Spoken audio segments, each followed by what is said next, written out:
India का medical system जल्द ही collapse होने वाला है। 9 मार्च 2016 को इंडिया की पार्लियामेंट्री कमेटी ने यह ओपनली एक्सेप्ट किया। जी न्यूज में पब्लिश्ड एक रीसेंट स्टडी के हिसाब से इंडिया में बस गेस करो कितने परसेंटेज सर्जरीज फेक की जाती होगी। वेल, अ फ्रीकिंग 44% सर्जरीज फेक की जा रही है। मतलब almost half of the surgeries completely unwanted होती है, सिर्फ पैसे कमाने के मकसद से की जा रही है। इसी रिपोर्ट ने इन सर्जरीज को बाइफरकेट करके भी बताया था कि कौन सी सर्जरियां हैं। इंडिया में होने वाले 55% heart surgeries, 48% uterus surgeries, 47% cancer surgeries, 48% knee replacement surgeries, 45% C section surgeries completely unnecessarily हो रहे हैं, सिर्फ पैसे ऐंठने के मकसद से।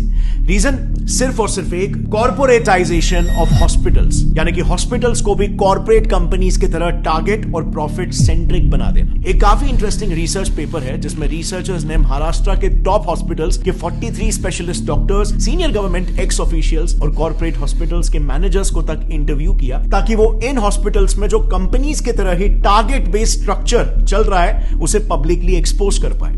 And the results were shocking. So, सबसे पहले तो सैलरीज की बात करते हैं। रिसर्च में पार्टिसिपेट किए रिस्पोंडेंट्स का यह कहना था कि हॉस्पिटल्स में काम कर रहे डॉक्टर्स की सैलरीज में बहुत ह्यूज डिफरेंस होता है। इतना ज्यादा कि न्यूबी डॉक्टर्स को 1 लाख पर मंथ की सैलरी मिलती है, लेकिन सीनियर डॉक्टर्स को 1 करोड़ पर मंथ तक भी ये सैलरी पहुंच जाती है। अब सवाल यहां पर यह आता है कि इतना बड़ा डिफरेंस क्यों? क्योंकि डिफरेंस इनके टारगेट्स में भी होता है। एक सीनियर ऑप्थेल्मोलॉजिस्ट का यह कहना है कि उन्हें एवरी मंथ 1000 पेशेंट्स को कैसे भी करके हाई एंड ट्रीटमेंट्स में कन्वर्ट करना पड़ता है। इसी पर एक और गायनेक रिस्पोंडेंट का कहना यह था कि मंथ एंड में टारगेट्स का प्रेशर काफी बढ़ जाता है, जिसके लिए उन्हें कैसे भी करके आउट पेशेंट्स यानी कि ओपीडी पेशेंट्स को भी बिना मतलब के हॉस्पिटलाइज करना ही पड़ता है, और नतीजा ज्यादा से ज्यादा सर्जरीज रेकमेंड करके टारगेट्स मीट किए जाते हैं, क्योंकि टारगेट ही यहां पर 1000 पेशेंट है।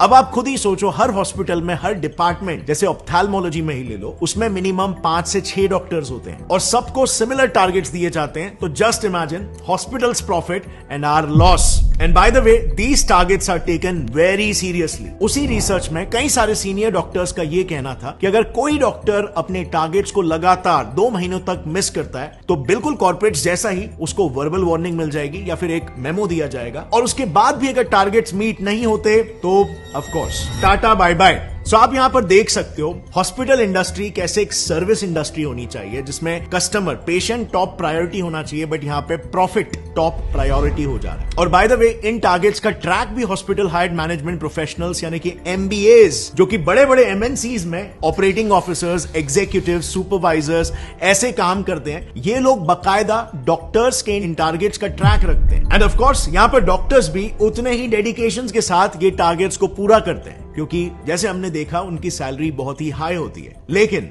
उनका ये high paying job mostly contractual basis पर होता है, एंड सो उस कॉन्ट्रैक्ट को रिन्यू कराने के लिए और उनका न्यू पे स्केल डिसाइड करने के लिए उनके पिछले साल के टारगेट्स को देखा जाता है, जो अनफॉर्चुनेटली इन डॉक्टर्स को फोर्स कर देता है इलीगल स्कैम्स तक करने के लिए। नाउ, मेडिकल फील्ड के इलीगल प्रैक्टिसेस को थरली समझने के लिए हमने ये सारा इंफॉर्मेशन 2 काफी प्रोमिनेंट डॉक्टर से लिया है। पहला है Padma Bhushan and Padma Vibhushan awardee doctor BM Hegde, जो उन्होंने एक आर्टिकल लिखा था, उस आर्टिकल का रेफरेंस है। और दूसरा रेफरेंस हमने लिया है एक बुक से called dissenting diagnosis by doctor Arun Gadre and doctor Abhay Shukla. लेकिन काफी ढूंढने के बावजूद भी हमें यह बुक ऐसे पब्लिकली अवेलेबल नहीं मिली, लेकिन हमें बिजनेस इनसाइडर का एक आर्टिकल मिल गया जिसमें उस बुक के कुछ मेन एक्सर्प्ट्स अवेलेबल है। Starting with the first scam, जो इतना घिनौना है कि इंसानियत भी काइंड ऑफ शर्मा जाए। Keeping dead patients alive. Times of India ने ऐसे कई सारे केसेस पर एक रिपोर्ट पब्लिश की है जिसमें डॉक्टर्स डेड पेशेंट्स को भी जिंदा बताकर उनके ट्रीटमेंट्स चालू रखते हैं, ताकि ज्यादा से ज्यादा पैसे बनाए जा सके, और फिर अंत में जाकर सच्चाई पब्लिक करते हैं। टीओआई में ही पब्लिश्ड एक केस में एक हॉस्पिटल ने पेरेंट्स को बिना बताए उनके 14 साल के ब्रेन डेड बच्चे को 1 महीने तक वेंटिलेटर पर रखा। 1 महीने तक जो बच्चा मर चुका था उसे जिंदा बताया गया और वेंटिलेटर पर रखा, खर्चा जनरेट किया, एंड बाद में हॉस्पिटल गिल्टी प्रूव भी हुआ, एंड उनकी फैमिली को 5 लाख रुपए कॉम्पेंसेशन के लिए दिए। अब 5 लाख रुपए मॉनेटरी कॉम्पेंसेशन तो हॉस्पिटल को देने पड़े, बट ये आप और मैं भी जानते हैं कि उस वक्त पेरेंट्स ने जब ये बात सुनी होगी, जब ये सच्चाई उन्हें पता चली होगी, तो उन पर क्या बीती होगी।